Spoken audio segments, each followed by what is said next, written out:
People here. Let's share. What do we got? What's good? What bucket do you want to fill? He's free. I was about to. Yeah. I'm very thankful for this chocolate croissant. So that's filling. Nice. That's it. That's all we got right now. Yeah. I'm gonna just sit here until you guys think of something that's positive in your life. Well, I don't know where he is, but Alex is here. Thank you to all the new people running around the office. Energy's good. I like Yeah. it. I like that one, Shane. Yep. Yep. I like that too. What else? Maybe thank the Jose Hilario team for inviting me into their office yesterday. They seem nice. It's a good start. Seem nice. You just haven't met Jose then. And I think he's probably lurking in the hall somewhere. I think. What else? What else is good? Derek. You know, I will fill Jose's bucket. They, For 2.5 seconds. I know. Well, He's doing something right. right before, it was announced that he was coming over, Jose had a buyer right on one of our listings and got it sold in multiple offers and closed early and like in 3 weeks. And it was an awesome transaction. So thank you, Jose. And, don't hesitate to accept one of their lists or one of their buyers. Awesome. Yeah. Jose. I'd like to bucket fill Courtney for coming in this weekend on a Saturday and came in and did a bunch of marketing, so. Nice. Overtime. Yeah. Overtime. I would bucket fill Scott and Brahma. I had needed some resources for Muslim financing and they gave me a plethora of information. Awesome. You guys see, it like just takes like a few people, like it every time. There's other things that come up. Rick. So last, I want to bucket fill 3 or 4 people from last week's happy hour. You never know how happy hour is going to go. We were at Six Smith. It was great. A lot of people were there. A couple people stayed a little longer than we anticipated. So Chris Saunders, Jacob Milton, Maddie Moon, and I stayed a little bit longer. And one of the servers from Six Smith has now been talking to Candy, is potentially going to be a new starting agent here, which is awesome. And he just graduated college with a strategic communications degree in marketing, so he could be a good fit for a realtor. And then Madeline actually came back so that she and I could connect with a kind of a higher end realtor that we're also attracting to the office. So we ended up spending more time at the adjoining bar there with that gentleman. And then we walked out and happened to run into my first luxury client ever. And I know it was just a wild, crazy night, but it's a testament to the good, good camaraderie here and people sticking together. It was pretty impressive happy hour.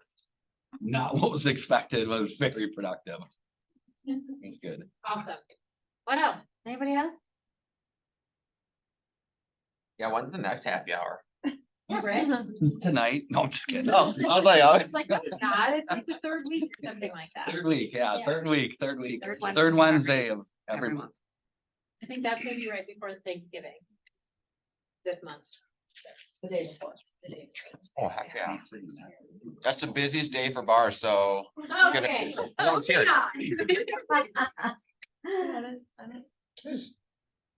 Do we want to do that? That's, I was just, I don't know. I don't know if he wants us to. If nobody's met Jose and team, can you guys just introduce Probably yourselves should. real quick while he's eating? That's why I was like, do you want me to do that? So, I mean, a little tidbit, I've known Jose since you've been in here today. Came from a different KW office while he's chewing before he introduces himself. And has a really, really great business and does business in a little bit different way. So again, if you haven't met him previously, introduce yourself because there's obviously a lot that you can learn from him and vice versa. Want me to introduce myself? Hello, everyone. I am Jose Hilario, and this is the team. Yeah. I'm gonna let them introduce themselves. I've been in business about 7 years. When I started, actually, I remember going to ask Kami a couple questions. She was like, tell them to go after themselves. I'm like. No, people- I'm like, wait, this is a real estate Yes, word? that did happen. You got the deal done, you know, I don't know if I said that, but deal done. But yeah, so been in business about 7 years. We are pretty buyer heavy. But the outcome listings and our way, we close about 75 to 100 units a year. Looking to definitely do over 100 next year. So we're excited to be here, and I'll let the girls introduce themselves. So I'm Anna, Director of Operations for Jose. I've been with him for 3 years now. Yeah, he's the best ever. I'm Liza. I am the Director of Protections and Client Care Coordinator for Jose. I've been with him for a year now. We're excited. Also, if you think you're connected to your phone and you think you can never get away with, like, from it, ask Jose how to do that, like, because when we first met, we had some real tough conversations about just being present and accountability, and when we talked recently, I have not heard the phone once, only the kiddos, which is remarkable. So it's cool if he ever shares his journey. So welcome. Candy, you have someone to introduce. Yeah, so I just want to introduce Kaylee in the back here. Kaylee's like, great. So she is a new agent to our office, just finished case more recently, and so just got her license, so. Nice. All right, so I know you guys love, every time I tell you, the training calendar is super fun and interactive. So anytime you want to sign up for one of these classes, you can usually click on it and it takes you right to the Eventbrite again, correct? Lydia, we're still using Eventbrite now again? Yep, they Awesome. switched back to Eventbrite, so. Okay, perfect. So November, we have quite a bit of trainings that are awesome. Exactly what to say. I actually just shared this with the ALC for next year and our PC group. This book is really, really good. And if you haven't read it, it's like this big. And if you don't like reading, the Audible is like an hour and 12 minutes. So it's essentially a drive to and from some showings, and well worth the time to take a listen to that. Mega agent interview in Edina is always a great one. And then we have Hold on Wednesday still, so anyone that's in that is still going on, but we do have all of our team meetings. We actually have the happy hour on the 15th this month. I thought, oh, I guess that is the 3rd. We have the KW Effect with Aaron Kaufman. That's going to be in Minneapolis Lakes, and it's an in-person only. Is that correct? That's an in-person only event.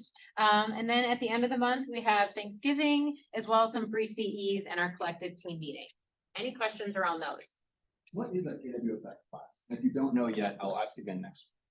That would be fantastic. Sounds good. I'll be putting a video out after this meeting, so I invite you to watch that on Facebook. It truly has to do about a profit share, essentially growing your profit share tree, how he's done it, how that's the KW Effect, meaning how it's grown KW throughout agents. My bad. No, I mean, I know the gist of it. I just don't know details on that one. All right, so your path to wealth is next Friday, 9 to 1. It is going to be at the DoubleTree in Bloomington. This is a regional event. So I feel really, really sad that a lot of us didn't make it to the Marcus Green event, which was last week. And I would love your input on how to get that information to you better, right? So we go through it here, and then we also send it out. It's also on the calendar.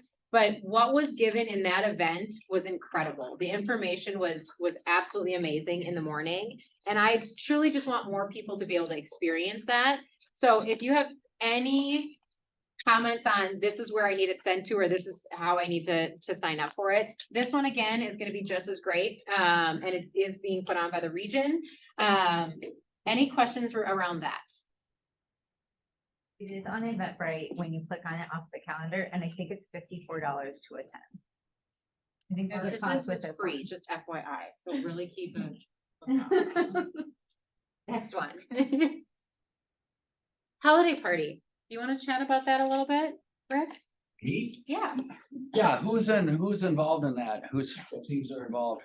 Okay, so there's two of them that are in here. There's what, 5 or 6 teams that are participating in that event. Yeah. What's the deadline for people saying that they can participate? That's where you order the wreath. You have to Okay. have But your you can wreath still ordered. participate. Okay. Yeah, you just can't order the wreath. Yeah, so basically, this is just, I mean, this is by far our most successful past client event that we do every year. And what's nice is that 5 or 6 different teams, actually it's probably more than that, all get together. We've done this for almost probably 20 years in a row. And so it's just improved every single year. It's very, very efficient.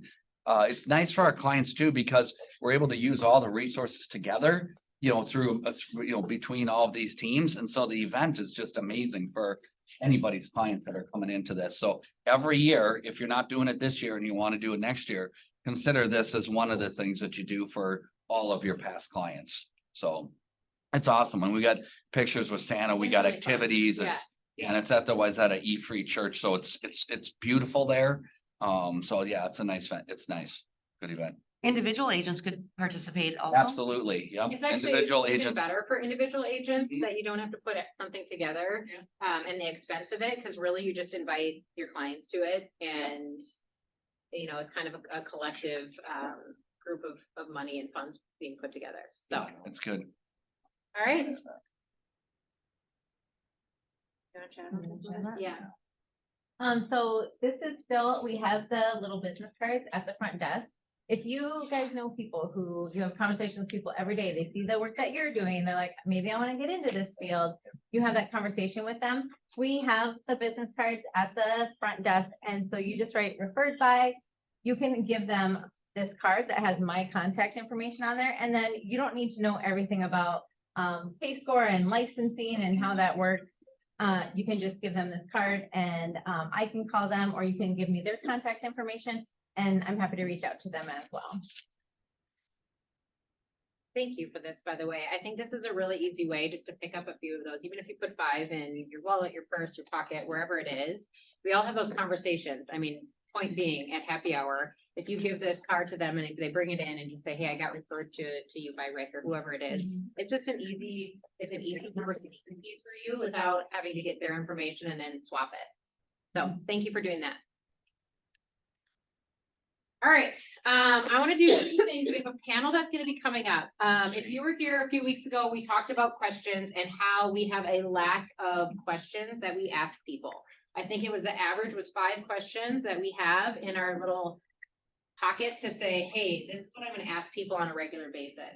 And to be completely honest, they were not impressive, like those 5 questions in order to get into relationship with people, right? And this business is all about getting into relationship. Would you guys agree?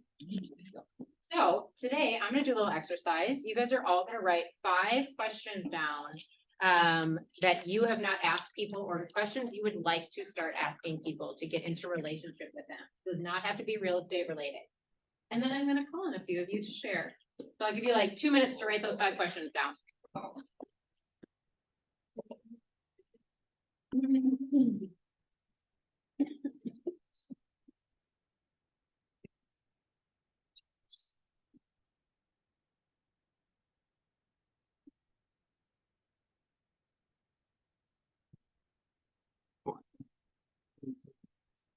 Ask.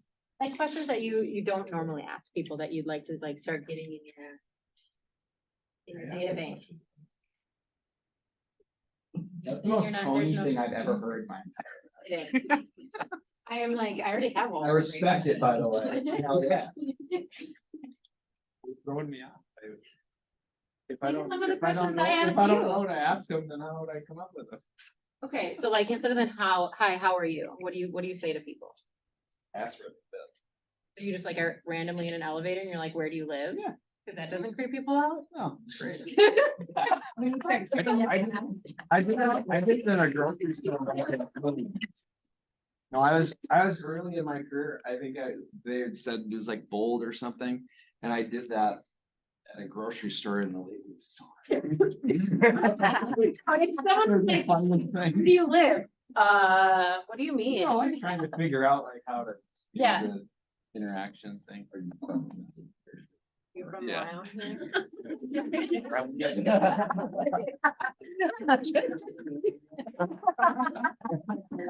Oh, you say hey, I'm from around here. You look familiar. Stop. Don't you think it's a little like people specific, because Dana can pull that off all the time. Like repeatedly, all the. It's also like, there's a difference of like a male asking someone. She does it with if that they're bubbly female, smile you know? too. And she can say anything she wants and it works. When do you get home at night? Like, All right, you got like 20 seconds. We're all, oh, it's just. We're gonna raise I'll try. it.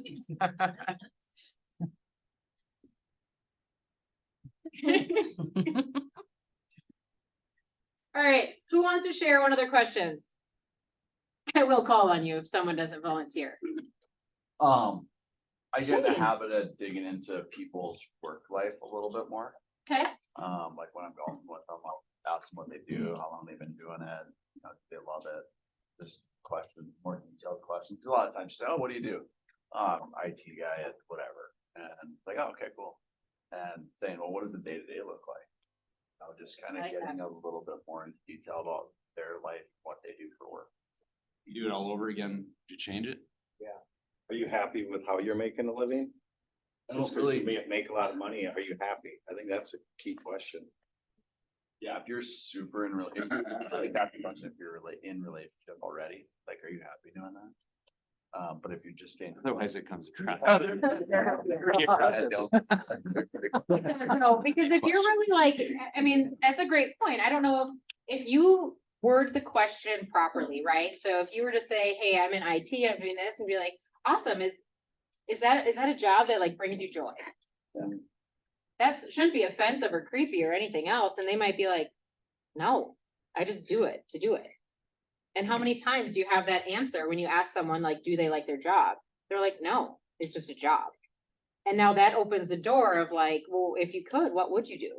COVID opened that up for a lot of people. You kind of look, mentally, are you happy? You know what I mean? Yeah, you could also ask it as like, what do you like about your job, or what's your favorite thing about your job? And then if they're like, geez, all right, that's a good segue for that. Or they get you a story of like something fun they did too. It's cool. yeah. That's an interesting one because it usually does come back to like, oh, I like the money. Or you get a genuine person who cares about their work, and I bet they're excited to gush about it because they never get to talk about, oh, this is the best thing, you know? And then you're like, oh, reverse. What else? I actually thought of a couple I wish I'd thought of before. The first one is, how do you know the hosts? I realized I could have been using this past like 4 months, like how At do you know parties? Denny and Aaron? Yeah, at Yeah. parties, and just how do you know them, and then maybe get an anecdote about where they're from or how they know them or whatever. I think it's a good way to build connection. And then, do you know any good restaurants around here? Just like, hey, do you know any good restaurants around here? I've been going here a lot more recently. I was curious if you had any like recommendations. I've been looking for date spots with my girlfriend, things like that. I think that's like an easy way to kind of start something. Yeah. I like that. Rick, So, getting a little bit more involved with people, I'd like to ask, what's the most important thing to you in your life at this time? So if I asked you that, Kimi, what would you say? for me at Yeah. this time, And then I want to ask Tony. the most important thing for me right now is setting a model for my kids, right? Okay. And making sure that what I'm doing, they see it and they grow up knowing what work ethic is. So honesty, and mom and Conversation. family Yeah. is super important to you. Yeah. That's really good to know. Or what's your biggest accomplishment in life? Are you asking me all these questions? Oh, I was like, first. Hey, where do you live? Oh, Well, if you think about it, though, what's important about that question is that two things. One, you obviously, and you know, Tony, I was gonna ask you because Tony does this well. He asks a lot of like pertinent questions to other people about them. So this is 100% about you. It's not about me finding the right restaurant, which Jacob, that's a great question, but it's deeper. It's about you and who doesn't want to talk about what's most important in their life. And now I just learned something about you that's at the top of the list. So Jeremy Very James quick. brought up yesterday, an Edina agent brought up, Rick Jiha actually had said this, that he's like, stop being interesting and start being interested. Because in this business, I think we talk so much about ourselves, not even knowing it, right? Like, oh, I know this, I know this, I know this, or this is where the market's at, this is this. If you start asking more questions and are actually interested in people's lives, the conversation and the relationship changes. Because they walk away from that being like, man, no one has ever spent that much time, and it could be 2 minutes. It could be 2 minutes of their life, but no one's asked me those questions, and they will remember that. And the reason I say that is life goes so fast. It goes so fast. And most of you know more about me probably from social media than actually asking me questions about my life. Would you agree? Like, we can see it in a snapshot. However, that allows us to ask more questions, right? Like, oh, I noticed that your son or daughter went at this. How was that? Whatever it is, right? So just flip it around and be interested in people. And if that's super awkward for you, this might not be the right business, right? In regards to getting into relationship with people. And I don't mean that in a bad way. I mean that as it's going to be very transactional for you. And in that point, referrals will not come in. Would you guys agree with that? Yeah. Okay, the reason I asked this question is, it goes back to this, which was actually from the Marcus Green event. So can we guess, this is kind of the chain of business for us. So where do you think this starts? I'm gonna tell you it ends at net worth. So where does this start? Anyone that was there can also. Where does our business start? Relationship. Okay, so it actually is lead gen and nurturing, and it's coming from conversations of value, right? And conversations of value can be about real estate, or it can be about building that relationship and finding value in that person. It might not even be anything to do with buying or selling their home. If someone's going through a divorce, or someone's having issues, you know, with pregnancy or whatever, or their job, whatever it is, that's a conversation of value. Would you guys agree that when someone listens to you on that piece and ends up actually listening to you and then checking back up on you and saying, hey, how are things going? Is that a value to you as a human being? Does that make you feel good when someone remembers those things about you? Yes. Yeah? So put yourself in that. So we have lead gen here and like follow up. What's next? What do you get from that? What's the point of lead gen and follow-up? This is not a trick question. Client? Leads. You get an appointment, right? Okay. Then you wanna bring value. Okay, so then after the appointment, what happens usually from that? You want to get it to what? Contract. Contract to close. Then what happens from that? When it closes, what do we get? Money. We get money, right? So it's GCI. They're Okay. happy, you're happy, you wanna help them help you find someone else to make them happy. What's here? What's between gross commission income and net worth? Referral. Profit, right? So this is net. Net profit. Why do you think these are the chains? So one, we're starting here. This is great questions and getting into relationship with people, right? Which leads to your net worth. Would you guys agree with that? In whatever way, whether or not it's investments, outside of real estate, whatever it is, you need to get into relation with people to build a net worth. Correct? Okay, where do we think the weak links are here? Jen.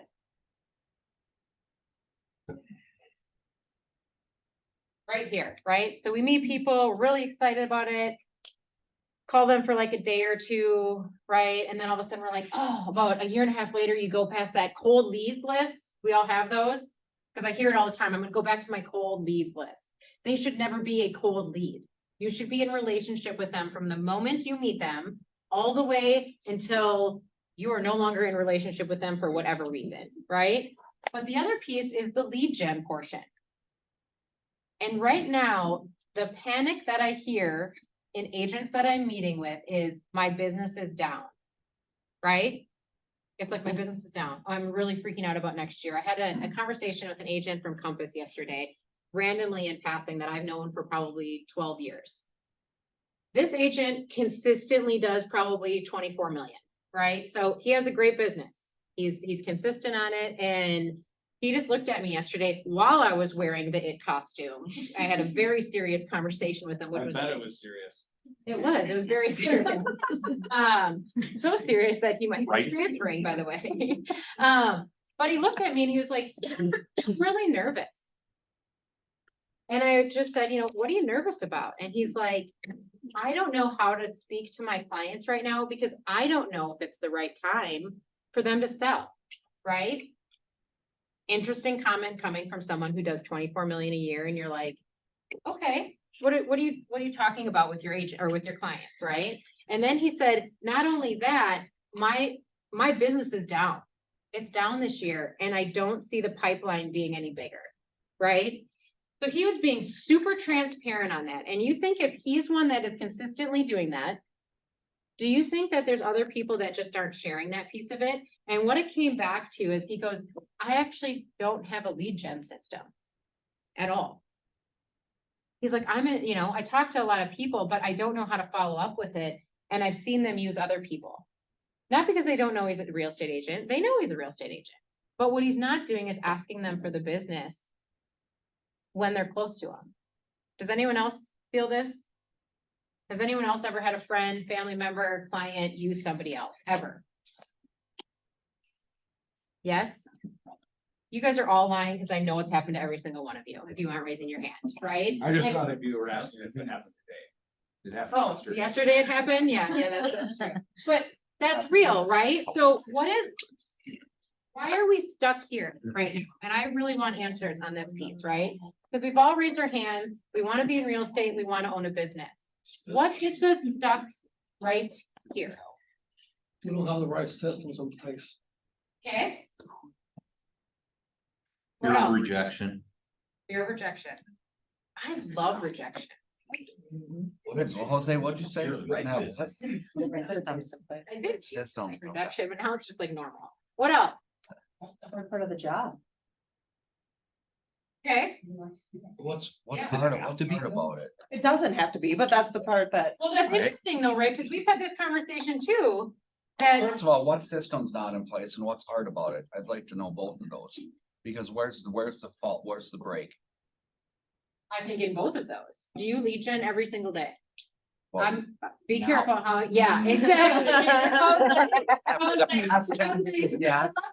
And, Past 7 years, no. For the past 10 days, yes. So, okay, so why didn't we do that for the last 7 years? because I was busy and that link, maybe not as strong as it should have been, just happened. It was always linked. So we've developed enough systems that we consistently have enough business and now we don't. So, So you're saying that's that gonna be these more. have That's been because of the luckily economy. linked. I mean, 8 years ago, the Well, no- economy was zipping. This year, it's Yep. 8%, I mean. Yeah. So I think there's something, probably in the last 3 years, this was not as, not saying it wasn't as important, but I think people got away with making a pretty good living without consistently lead genning. Would you guys agree? You could get by or make a consistent living because it was like, you said the word house and someone's like, I want one. Right? It was crazy in the last 3 years. Okay, that's not how real estate has ever been before. Like what happened in those years was not what happened previous 50 years, right? People had to lead gen, get in relationship and bring value in order to even remotely get close to this appointment or even remotely close to this, right? I think the speed at which, I don't know that we were having less conversations with people that were ready to buy, right? It's just that the speed was so quick that those where it was, you had to be in a longer term relationship. I think those are the things that we kind of let go because it was easy to go, okay, I'm not gonna focus on that one, I'm gonna go find 4 others because they're right there. And I think some of that speed just made that quicker. Now the system of you were talking about that agent going, well, I didn't have to answer that question of, is now a good time to buy before? It was just, yeah, and you gotta go quick. right? So I think some of that speed is Well, different. the market, the media, the interest rates, everything made that conversation top of mind with everybody. Yep. I don't remember a conversation or someone that wasn't like, man, interest rates are great. Oh my gosh, housing market's crazy. Like, that was the topic for 3 years. Like, that was the only topic for 3 years that people would follow. So it made our job really easy to bring the topic up, right? There's another piece that we've assessed on our team that I think is a critical variable here. And that is that over the years, we've established a really, really well organized system that helps us lead generate. But not on a one-on-one individual call basis. That's separate. So the systems have been in place and the clients have been coming in and the referrals have been coming in consistently for years because of the systems that are in place and the events that we do, the reaching out and the touches that we do. And then because of the amount of business, we can afford to miss a couple.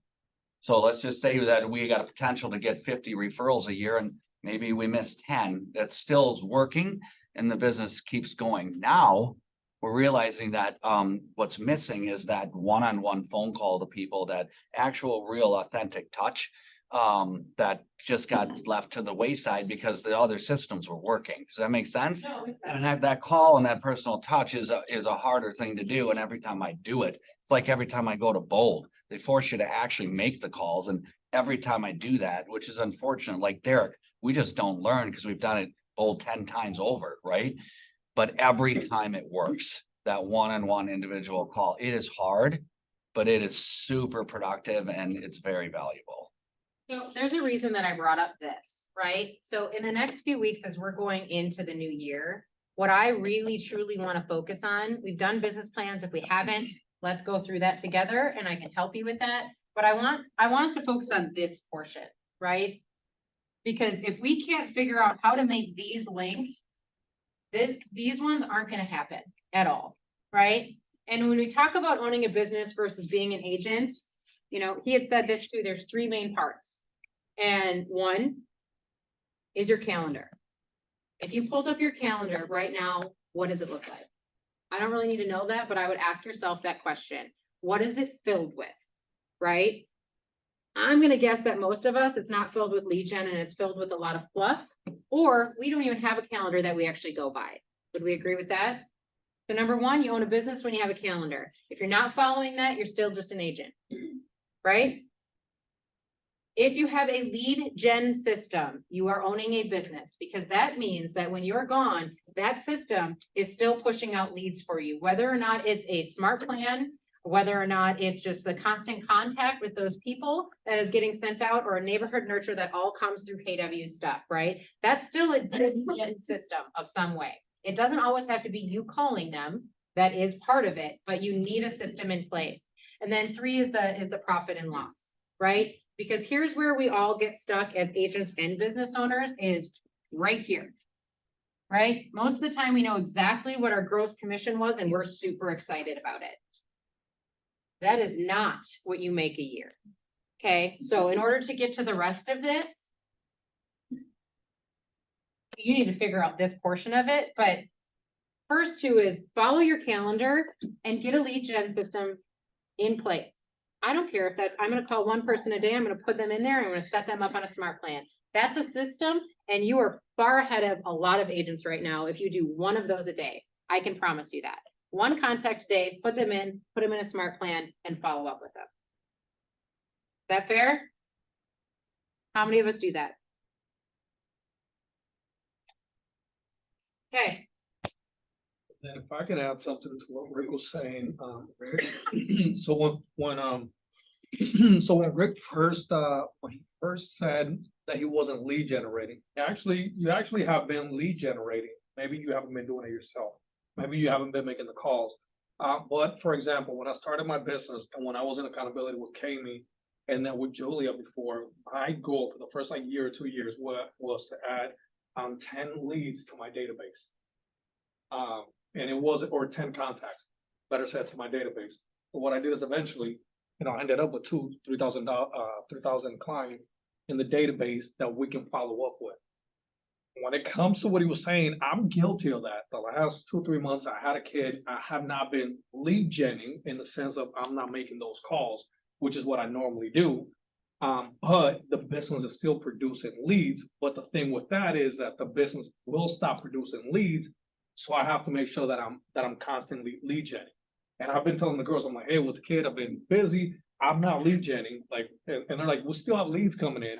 I'm like, yeah, but I have to make sure that we get a certain number of leads if we want to produce a number of, I go by units. Like if we want to produce a number of units that we need to produce so that we can all reach the goals that we have financially. I like that you said you go by unit. Not volume, people, unit. Units is the way to be. No, I like that. And I go by units for two things. At the end of the day, it's about how many people will help. And then the other thing is, if we have the units, the volume is gonna be there.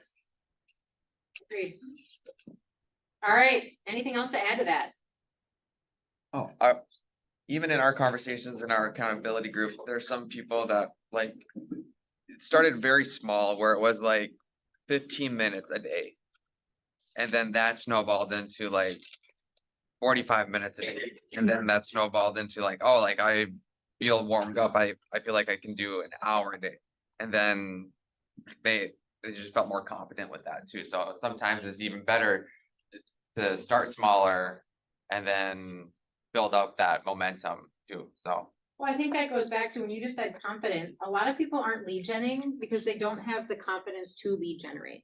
They don't have the confidence to actually give the information that people need, right? So if someone's gonna ask them, I don't know if right now is the time to sell, and they're like sitting there like, we need them, right? And you don't have the information, that's a really scary place to be, which that leads me back to looking at the numbers every single day. If it's not every single day, you need to look at them at least weekly, right? So you know what's coming on the market, what solds are happening, what's average sales price, and have conversations with the agents in this office. Like, what are you seeing? You and I talked about this yesterday, is if you're not in the market where you're going out with buyers and you're listing properties and you're kind of tapping into all of it, it's really hard to know as a whole what is going on in the market, right? So if you don't have a listing right now, go to someone that does have a listing and be like, what do you see happening in that particular home, right? Are you getting showings? Are people expressing interest? Like, have conversations. That's the whole reason that we're here to collaborate, is to kind of feed off of each other and help each other, right? But the confidence piece, if you're not writing questions down so that you know how to get to their motivation and you know how to help them in ways that they're not sure what they want. So you gotta practice that part, and then also know how to, handle the objection. All right, we got a panel for a short amount of time. Some of the top producers in this office that we're going over how they're getting, it's kind of leading right to this. How are you getting clients right now in the market that we're having? You guys can come up. To give ideas, because I think everyone says, okay, this is great, Kami. Awesome. We're stuck here, but how do we do this? How do we get leads? What are other people doing? So you guys can introduce yourself real quick. Oh, fabulous. We all know who Brahma is. Not all of us. Yet. I'm Ben or Alex, whoever you want to call me. Not Alex. I'm sure. I'm absolutely sure. You are. Absolutely sure. I am Ben. Let's see, I'm Ben Zerk, but we've been selling real estate for about 11 years now. We've got a team of 5 and we sell about 100 units a year. I'm Jelena Moe, and I've been in real estate for 5 years now. Single agent, and I sell about 25 units to 30 units a year. I'm Rick Brahma. I've been in the business for 25 years. I have a business partner, director of operations, and one other agent, and we don't go by units, but that's a unit that I'm much higher. He's a work in progress. He's a work in progress. We sell as much as we can. All right, so kind of what I said, kind of for the first question there is, what are you doing differently to capture new clients right now? And, you said in a slower market, but truly, I think it's just one where people don't know what they don't know, right? So what are each of you doing to capture new business? Let's see, I mean, we're kind of going back to the basics in terms of, we're doing a lot of door knocking, especially Rachel on the team. Hosting events, we just had one this last weekend at a park, so just kind of doing the things that are continuing to build the relationships.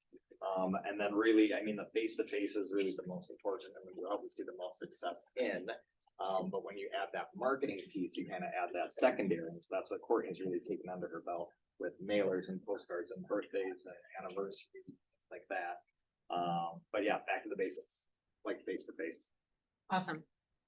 My business was built on connections with my sphere and people I know. So I do a lot of client events and I guess events for not just clients, but people in my sphere. I do 6 a year, and then I do 4 volunteering events a year. So very event focused, and making sure that I am in relationship with those people. Birthday cards, anniversary cards. I mean, it's just the personal touches is my main focus. I'd already mentioned a little bit of this in the meeting earlier, is that we've got lots of systems in place to consistently reach out to people. When the market slows, which because I've been in this for a while, the market has slowed quite a few times. There's a lot of ups and downs. And the first thing is being a lot more intentional. So instead of going to networking events, in general, which I would always do as part of our cachet of what we do. Now I'm going to networking events that are very, very specific and intentionally are going to make connections in real estate. Just being a little bit more purposeful about them. And then we do. Well, tell me more about that, because what do you mean is gonna make connections in real estate, like those events? How are you, like, how is it? What specific events are you, or are you meaning just your mindset is to make connections? Well, it's both. So first of all, we're choosing events based on, okay, are these gonna be productive in capturing new clients in real estate? Or is it just gonna be a fun thing to make connections with people that are just connecting in the business world, but may not cross over to real estate? So we're making decisions on which ones to go to. And then when you do go to them, how do you set the stage? Like, what are our expectations before we go on how we're gonna connect with people, talk to them, bring in the conversation of real estate and end up, and then how many people do we want to come out of that event from having made a connection? So what's an event that you like would say, hey, I'm not gonna go to that because I don't think that'll have connections, or one that you would go to? Okay, so I guess one was, we were invited to go to a Vikings game with another couple, and we had an opportunity then to go to a card game, so there were 2 events in one evening, one day, and we ended up going to the card thing because there were 16 people, or, they were all couples, and they all go to church with us, and out of the 16, 6 of them were already my clients. And the house we were going to was a house that I had sold to my clients. And so we had an opportunity to go to 2 different things with 2 different groups of people. And we specifically chose the one that was going to end up being more productive from a business standpoint. There's more contacts, is what I heard. Yeah, there were more contacts for sure. I mean, there was other people that were going to the game that we would have known, because we were gonna, what do you do before the game? It's hard to connect at a game though. But what's the thing you do before? Tailgate. Tailgating, we're gonna tailgate with them, so, Going back to the And then forget at the game. yeah. And then, You got the make full audience there? their house. Yeah. Well, I think So that was a kind of great neat. point to this is like the raving fans, right? So if you're sitting there and you're invited to a place that you've already helped 6 people, right? Obviously you did something right, unless it's your family and they still just love you, Mhm. just because you're you. But they're gonna talk about you and what you do, Mhm. right? Or they're gonna say, hey, yeah, you and Sherry helped them buy that house or whatever. I mean, it's a pretty good testimonial when you're sitting there with 10 other of their friends. Yeah, and there's one other piece that's important. So the second thing that we've done in the past couple of weeks, as the agents who are here, we have this thing called Command. I just found out about it. It's pretty cool. So what we did is we actually took all of the files. I got a bunch of files that were potential, like 20 of them. I got files of transactions from the last couple of years that have not come to fruition.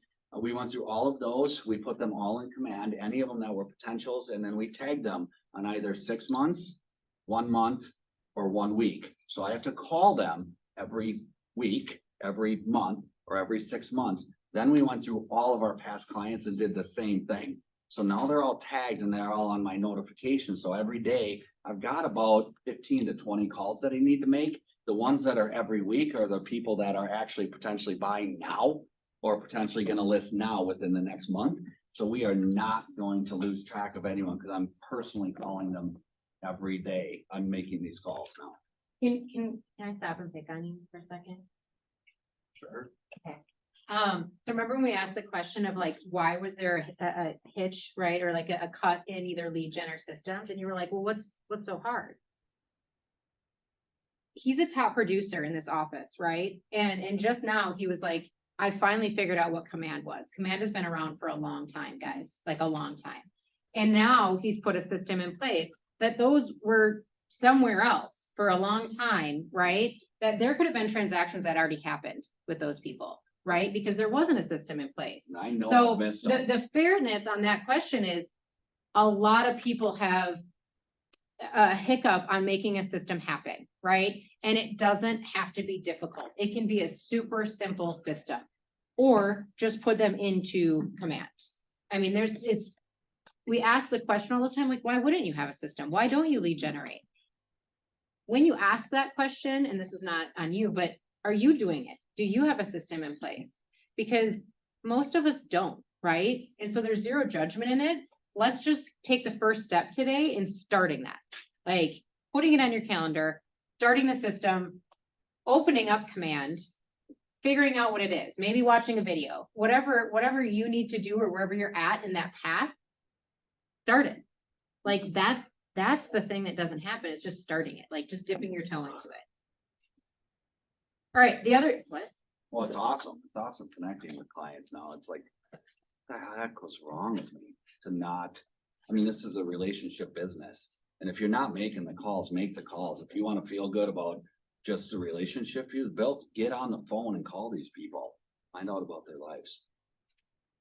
Or you don't know what's going on in their life. And our job is to help them, right? So come from that place of like, it doesn't even, after you get off the phone, if they reject you, you don't even have to feel good. Like the conversations don't have to make you feel good. It has to make that person know that they were heard or that you've given them something to help them in some place in their life, right? Like just call them and check in and see how they're doing.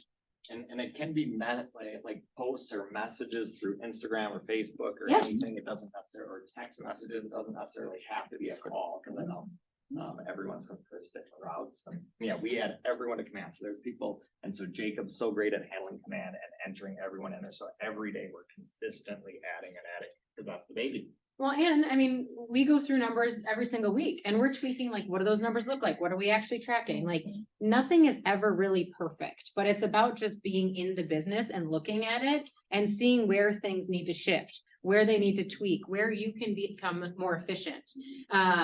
So when we think that, agents that are like, oh, they're the top agents, they have it all together.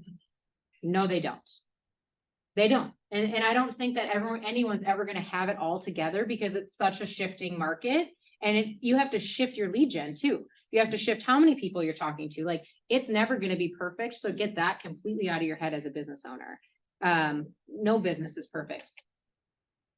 All right. So we've got about 5 more minutes for you guys to share because I think it's important in this market as well. We're all going through similar things, no matter what journey we're on. If we're new, we're a veteran agent, we're a solo agent, or we're a team.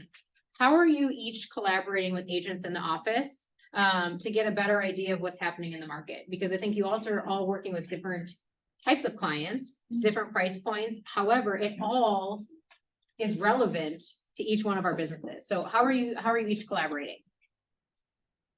I think, first of all, coming to the team meeting and hearing what topics we're all talking about and having a discussion about what's happening in the market is super important, and being in the office so that way we can ask each other, different things about what's happening in our business and what's happening with our listings and our buyers. Just collaborating in person is important. And right, exactly. I think being present is the number one thing. Even if you're not talking to anyone and you're just sitting there and listening to the other conversations that are happening, you learn so much about the market, how they speak, their scripts, everything along those lines.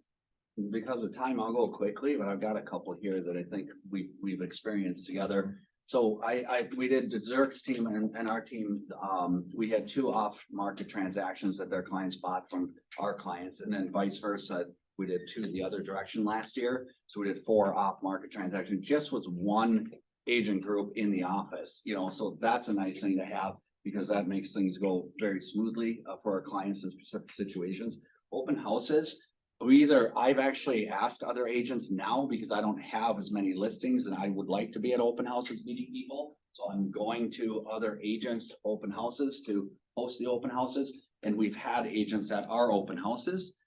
We had a listing in Bloomington. We had 75 people show up. And so we did ask somebody else to join us because who can handle 75 people by themselves? If you know it's going to be that busy, then bring someone else with you, which was awesome.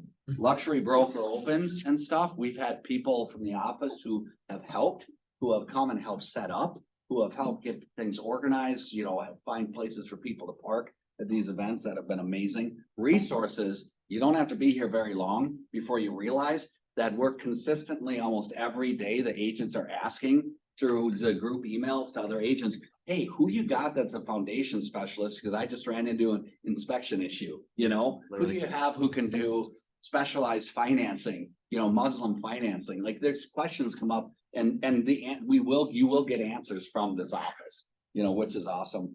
The annual holiday party, we talked about happy hour, we talked about, and one other thing we had, and I mentioned this before, but it's worth mentioning again. We had a high-end client who had never seen houses around Lake Minnetonka, potential to buy very expensive house in Lake Minnetonka. My boat's not on the water. So early one day, we reached out to Desserts and said, is your boat still on the water? And It's until ice out, so. yeah, and can we put something together where you go out with our clients? So the 2 of them got their wives together and we got my business partner Sherry and I got our high-end client, went out on their boat with wine and cheese and snacks. And they have been on this lake since they were fishing at 3 years old with their dad. They gave us the full tour. It's not their client, but they did that with us. And that's what you get here. And that, you know, so that was huge. Our client said that was his best night in Minnesota. So, and he's been here for 2 years on and off. So that, you know, that's, I just think that's a good way to say there's a lot of collaboration. It's awesome. Yeah, very cool. Any questions for them at all before we introduce our vendor? You guys take a nugget from today, like something you're either gonna implement or like an aha? Good. And I just want to say there's tons of training videos for Command. Command can do so many things for you and it's something that any one of us can help you with. So if you ever want more interest, any questions, anything about Command, all of us are here to help with that. And just in case you're using Follow-Up Boss, Zilla just bought it. So just FYI. Thanks, guys. So I am gonna introduce Alex, who is joining us today from Innovative Basement Authority.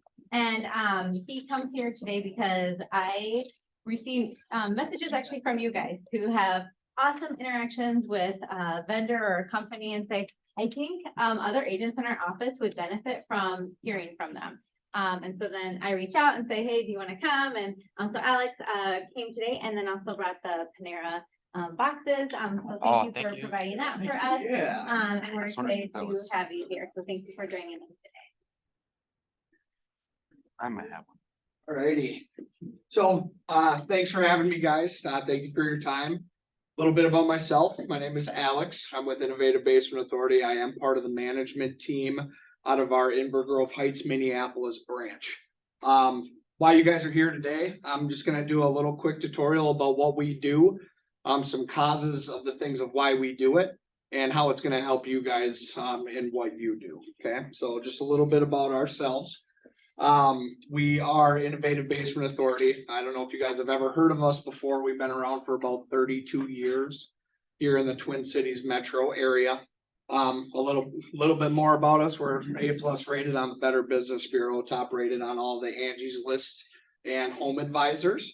And we are local here. We do have offices across the Midwest. We are in Inver Grove Heights, Rush City, and Fargo. Our expansion goes all the way from Montana all the way Yes. to eastern Sorry. Wisconsin. And then all the way in down to Iowa, both Dakotas. I know you guys are in the metro here.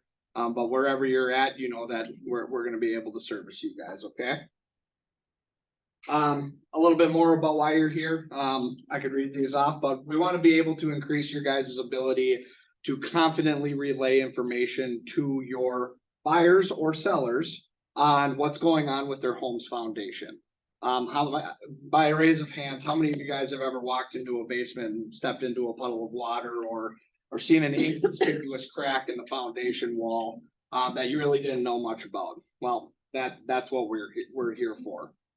Some of the services that we provide are foundation repair, crawl space repair, basement waterproofing, and concrete lifting. Now, how many of you guys have seen a nasty crawl space that may have deterred a buyer away from buying your house before? Yeah, the guys that have been here for a while, I know that you've seen it before. We specialize in getting those crawl spaces energy efficient as well as clean and friendly for the people that live there. Foundation repair. So some of the causes that we're gonna see, we live in Minnesota. So there's a ton of soil expansion and contraction with the changing seasons that we have here. We go from -60 to 110 degrees within a 6 to 8 month time period. And it's a lot of clay soil. So that clay soil is constantly expanding and contracting, which can cause foundation issues. Problem signs that you are gonna most commonly see are foundation cracks. If you got a nice brick house and you see stair step cracking, that's more than likely a sign of foundation settlement and a need for repair. Cracks in drywall, sloping floors, bowed walls, and leaning chimneys. And correct me if I'm wrong, more so you guys are seeing bowing walls in basements, big horizontal cracks that go across a block foundation wall. That only gets worse over time, and that's why we're in business. We're here to stop that from coming into the house, as well as give, lifetime warranties associated with our products. This is just one solution that we do. If you guys have never heard of it, this is called foundation underpinning. This stops houses from moving vertically up and down. This is also something that only continues to get worse over time. I'm not sure, by raise of hands, have you guys ever heard of foundation underpinning before? Yeah. Okay, so a lot of the times you see sloping floors and cracks in foundations from houses moving vertically. We come in and we underpin to stop that from keeping on sinking. What does that cost? Good question. So something like this per pier is about $2,000 a piece. That can range on difficulty of the job, how much access that we have to install these. But the process of doing this is we have to literally excavate out the entire house to get our pier brackets in, and then we use an excavator to drive rods down to bedrock. And that bedrock is then what the piers sit on top of. Can you do that with a building that has timbers instead of like footings? Yes. That costs about $8,000 a pier though. Yeah, so there's a lot of different, we do third-party engineering. So myself, I'm not an engineer. We do have in-house engineers as well, but we do a lot of this third-party engineering. So we train spacing on these things, and then we send it to an engineer and they put an stamp of approval on it, and then we do the work. Any other questions on this? How many of you guys have walked up to a chimney and saw it pulling away from the house? Yeah, so this is just kind of a before and after of a chimney leaning. We actually can come in with those piers and lift it back up and suck it tight right back up into the house. Crawl space repair. Some of the causes of nasty crawl space. Unconditioned air, water getting into the crawl space, and soil moisture. How many of you guys have actually crawled into a crawl space before that was all nasty? Just to try to check it out. How many of you have a crawl space in your own house? Nobody? Good, because crawl spaces are useless and they're disgusting. Well, this is being recorded, just so you know. He's also not a licensed real estate agent, so he's fine. Yes. Good question for you. In crawl spaces, do you guys do like we oftentimes have got radon test results that come back high? Will you guys seal the crawl spaces, poly seal the crawl spaces so we can rerun the?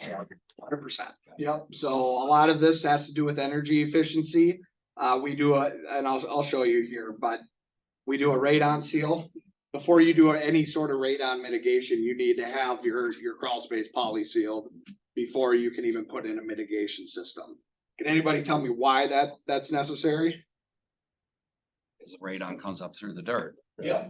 And the reason what a poly seal does is allows for suction of your radon mitigation system to be able to pull that radon out of the air itself. You use sump pumps? 100%. Yep. We're getting to it. Problem signs in the crawl space: sagging floor, musty smells, microbial growth, high humidity, and falling insulation. So when you get really high humidity, you've seen it in the joist cavities.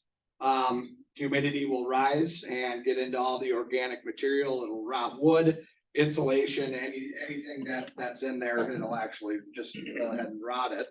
But then what we do is we want to stop water intrusion, prevent moisture seepage, seal air leaks, and condition the air inside the crawl space. So how we do that is first, we're going to go ahead and we're going to level the floor of the crawl space. Then we put okay,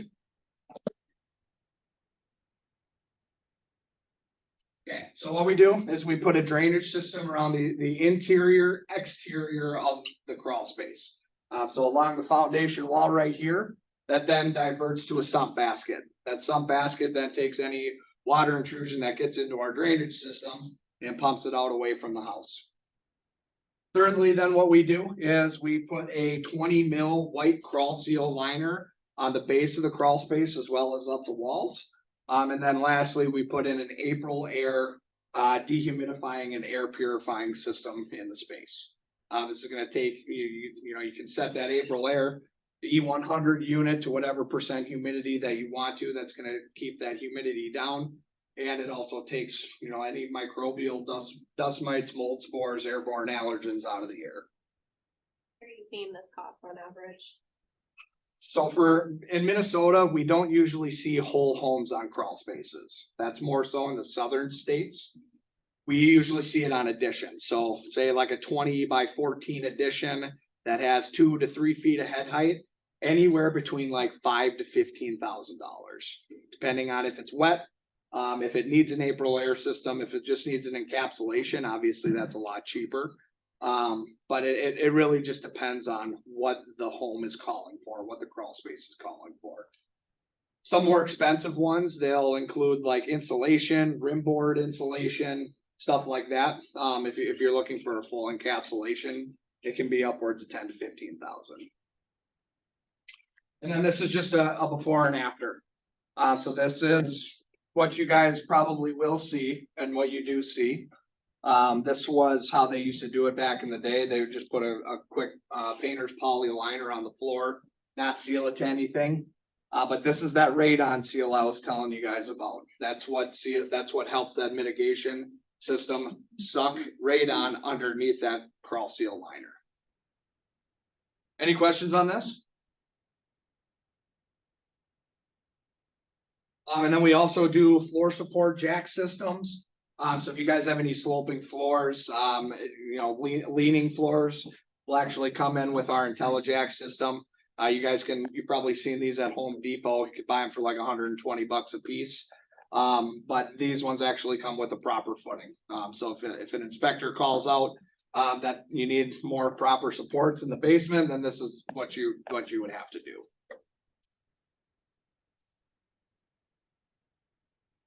And then basement waterproofing. And this goes into your question, do you guys sell sump pumps? Yes, we definitely sell sump pumps. Some of the main causes of why we sell sump pumps is, one, we're a foundation repair company at heart. We look at everything through the lens of the foundation. But if you guys haven't noticed so far, water is mainly the main cause of all of the problems that we're dealing with. So what we want to do is we want to protect the integrity of the foundation by taking water away from it. Some causes are what's called the clay bowl effect. We create a false water table by putting basements in Minnesota. We have a clogged footing drain and hydrostatic pressure. That's the water pressure that pushes against the foundation. Eventually, it's going to find itself into the hole. What do we do with it when it does? Problem signs. You guys ever walked into a basement and seen some of these problem signs before? Yeah, so efflorescence, musty smells, wet floors, condensation, and wet walls. Efflorescence is basically the minerals of the soil on the outside of the home finding positive pressure in the inside of the basement and bringing those minerals in, and it shows up as a white and yellow powdery substance on the inside of concrete walls. This will eventually deteriorate the foundation because concrete is a porous material, and when you get minerals and water on that, then it will deteriorate over time. So what we do is we do the same thing as we do in the crawl space. We put an interior drainage system in and we divert that to a sump basket. That sump basket then takes water away from the house. We do a 12 mil polyvapor barrier on the walls, and that comes with a lifetime transferable warranty. So a lot of you guys that are selling houses, if your clients have problems with water, sometimes it's better to get it fixed before you try and sell that house. One, you're fixing a problem, but it comes with a transferable lifetime warranty. So whoever buys that house never has to deal with water in the basement again. So how are you pulling those walls level? Can I Panels just is gonna just interrupt for just 1 second? I want to be conscious of everyone's time, just knowing that we are about 10 minutes over. If you would love to hear more, because this is really great information. And number two, I want to know if you teach a class on this, because that'd be great. But please stay here. But I just want us to be conscious if you did need to go somewhere, we are about 10 after, if that's okay. And then also wants and needs always go to Lydia, because I think a lot of people are interested. I just don't want us to be like, oh my gosh, it's 12:15. Yeah. I know I'm going fast. Typically, I usually take about 45 minutes to an hour to do this. So if you guys do have questions, I have cards on the back table. Go ahead, grab a card. If any of this comes up in your day-to-day life, go ahead and give me a call. We'll get somebody out there. Is Okay? this stuff on your website? Like this, these are great visuals. All of this on our website. It's awesome. Yep. And so the question was those panels that draw the walls back. Yep. So for more of you tenured guys, you've probably seen some wall bracing apparatuses in your time. This is a wall anchor system. Okay, and what a wall anchor system does is that we shoot rods out into the earth. We excavate on the outside to put an earth plate anchor rod, and then we suck that wall back. So you got a bowling wall like me. If we want to suck that back up so it's not going into the house, right? Kind of like a dead man into the ground. Exactly. But have you done foundation? You want a job? I mean. And those, Nobody knows what a dead man is, but you do. So you drill those in to draw it back, right? It's like a Yes. drill system into Yeah. the earth. And there's two other systems. We use carbon fiber epoxy straps. Those are just to hold walls where they are. There's no corrective activity with carbon fiber straps. And then another one is called IntelliBraces, which is a 4-inch steel I-beam that goes floor to ceiling. Those we can get correction in the wall as well. But those are the only three systems that come with a lifetime warranty that you'll ever find on the market. What have you seen your average cost per square foot for? Yep, so this is for waterproofing. Yeah, so waterproofing, we're at about $110 a linear foot. So you got 100 feet of waterproofing, anywhere from like 10 to 15,000 usually. Wall bracing, it's about $1,000 a brace, and we usually go corner to corner. And that has engineered spacing with it as well. So anything structural, foundation repair, all goes through third-party engineering. And you're usually, I mean, you're showing, this is a really bad foundation. You're showing all three walls. I mean, I've been through thousands of houses. It's almost always one of the walls. It's Yes. worth noting that you're bracing one of the walls. Usually it's a back wall of the house because of bad grade or something. So maybe you've got 3 or 4. When he's talking braces. about cost, keep in mind that doesn't include the ripping out of all the wet drywall and carpet. 100%. If it's finished.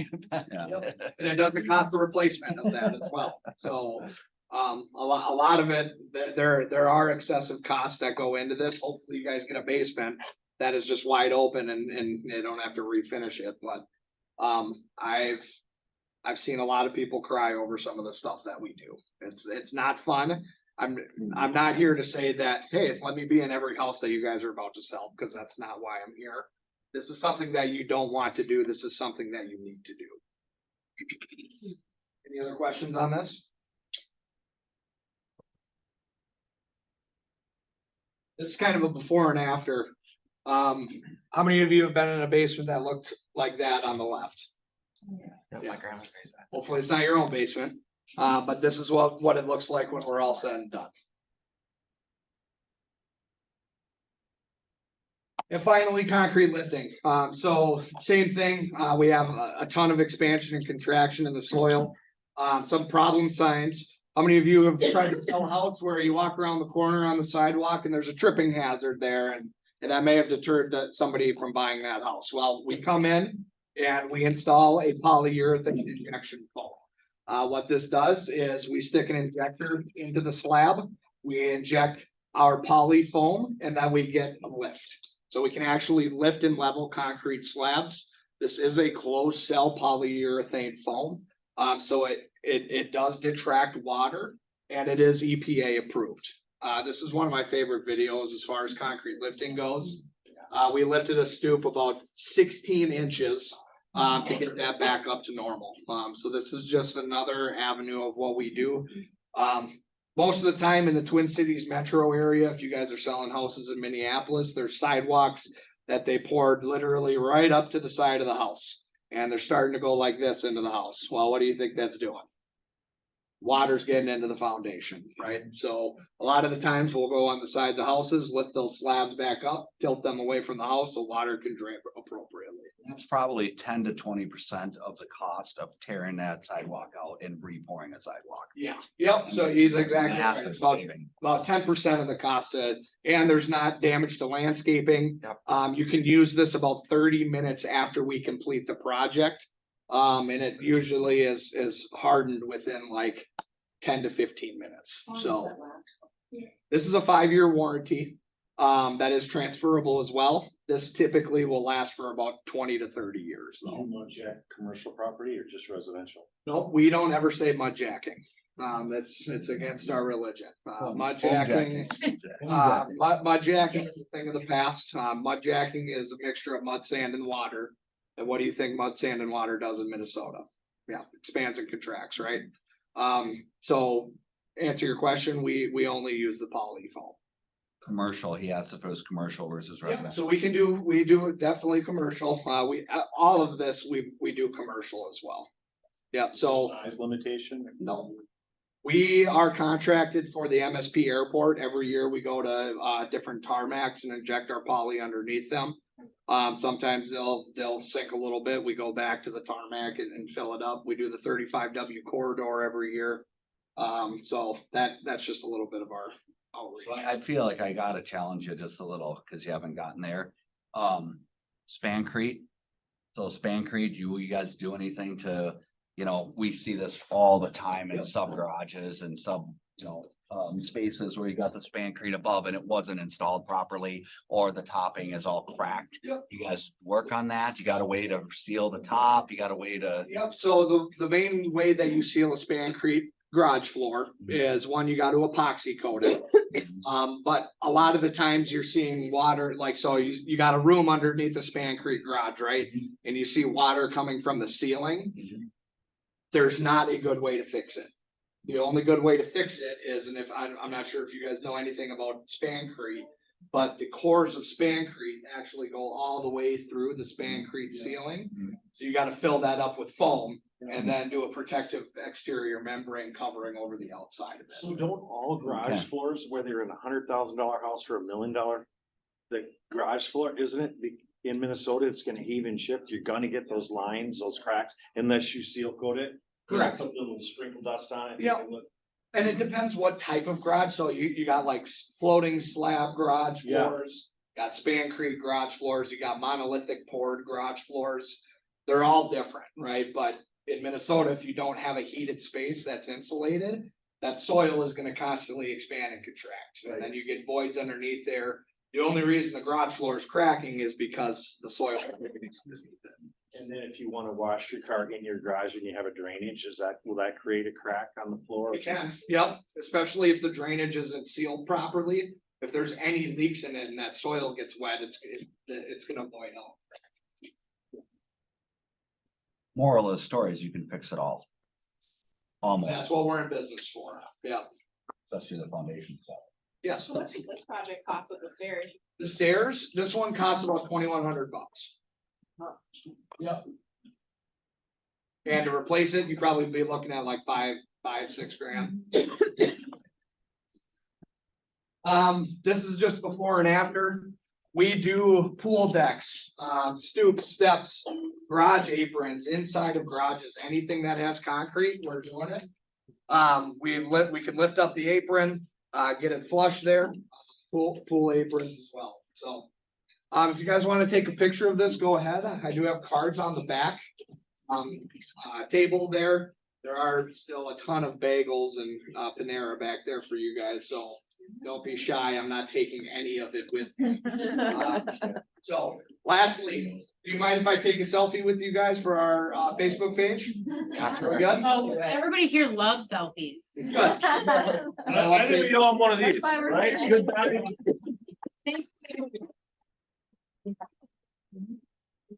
When our onward in the background? Whatever you want to do. I wanted to get back. That would be odd.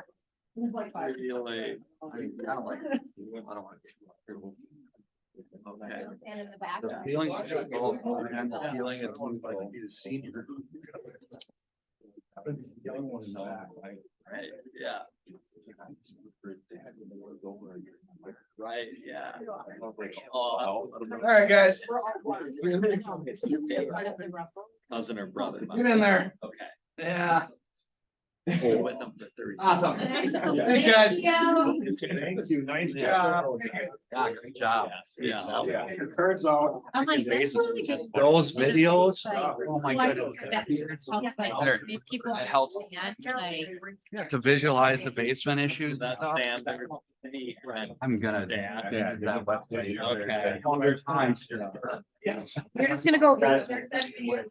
Yeah. You know, just the stuff you can send to your clients, like what you can do. Okay. Go ahead and grab my. Hey.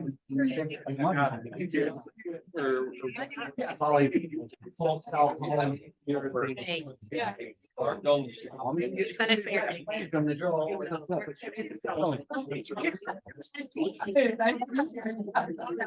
Sure, no. Okay.